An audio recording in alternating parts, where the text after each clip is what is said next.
The group here was 23 countries and people who have got diverse professions or involved in diverse professions within those countries. And what you saw was an engagement beyond what people were experiencing in their own countries, but also to how you might connect with the different professions and the opportunity that there is for the different professions to be involved in solving some of the world's global problems. So I think in that it was, again, just a real example of how bringing networks together across boundaries, across communities, can actually start to identify problems in a very different way, as well as be much more creative and imaginative about what solutions can be.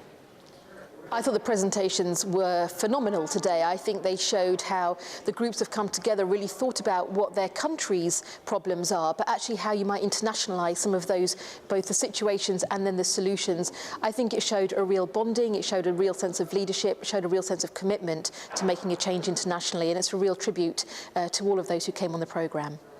I loved so many of the projects, if I'm very honest, but I think the project that I would have identified as one that I could see making a change more immediately was the health patch. And the reason being that it actually was an example of where you have an innovation that can change the way an individual interacts with the service, but create a way in which a whole service collectively can change. And to see something that actually would also address the problem of how you would navigate services and communicate your condition when sometimes you're under pressure in appointments to remember everything, how you would have real-time data that could improve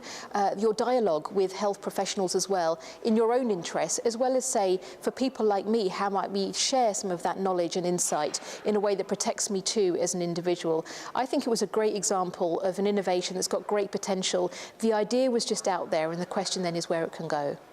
I think it's extremely important that there has been royal involvement in this project, not least because it centres the programme within the heart of the Commonwealth and the leadership of the Commonwealth, what it means for us historically as well as what it means for us in the future. And I think to have had Her Royal Highness here with us today and on this programme is another example of how there is a commitment from the very top to see change happen across the Commonwealth, to develop leadership across the Commonwealth, and to make sure that the Commonwealth truly has a purpose for the future. I've had a tremendous time today, a tremendously inspiring afternoon, and I really hope to be involved with the Commonwealth Leaders Programme in the future.